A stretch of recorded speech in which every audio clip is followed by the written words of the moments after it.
আসসালামু আলাইকুম। আজকের গল্পটা হচ্ছে বিয়ে বড় মজার জিনিস।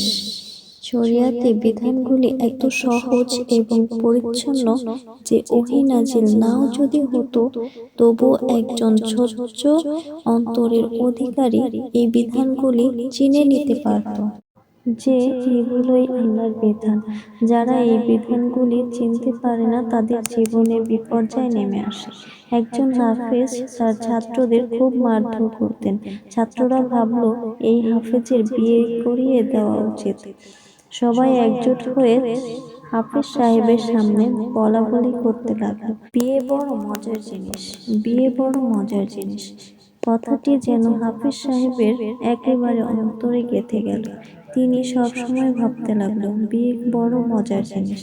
একদিন বিষয়টি নিশ্চিত হওয়ার জন্য ছাত্রদেরকে ডেকে জিজ্ঞেস করলেন, তোরা যে বলিস বিয়ে বড় মজার জিনিস, সত্যি কি তাই?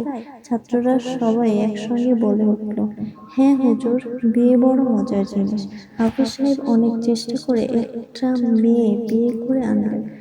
রাত্রে যখন মেয়েটি ঘরে আসলো, তখন তিনি মেয়ের গালে রুটি ভরিয়ে ভরিয়ে খেলেন, কিন্তু কোনো মজা পেলেন না। পরদিন সকালে ছাত্রদের কাছে গিয়ে বললেন, তোরা বললি বিয়ে বড় মজার জিনিস, আমি রুটি ভরিয়ে ভরিয়ে খেলাম, কোনো মজা পেলাম না। ছাত্ররা বলল, মারতে হয় জনাব, মারতে হয়, মারলে মজা পাওয়া যায়।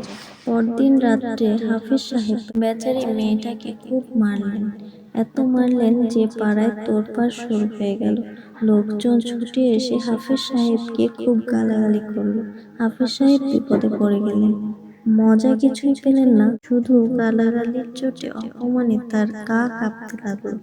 তারপর সব আশা ছেড়ে দিয়ে নিরিবিলি বসে ভাবতে লাগলেন। এক ব্যক্তির দয়া হলো, সে তাকে সাহায্য করলেন।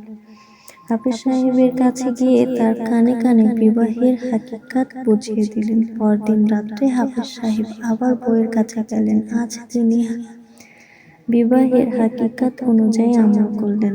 দেখলেন সত্যি মজা, সারা দেহে যেন আনন্দের ঢেউ খেলে গেছে। কারণ এবার তিনি মনুষ্য প্রকৃতি অনুযায়ী আমল করেছেন। এই প্রকৃতিক বিধান দেখানোর জন্যই ওহী এসে মানুষকে সাহায্য করেছে। কারণ সব মানুষের অন্তর এত স্বচ্ছ নয় যে সে নিজের সঠিক প্রকৃতিটি বুঝে নিতে পারবে। মানুষ তার জীবনের প্রতিটি কাজে এই ওহীর অনুসরণ করে এক বেহেশতি স্বাদ ভোগ করতে পারে, যা রাসূলের সুন্নাত পালনের মাধ্যমে সম্ভব।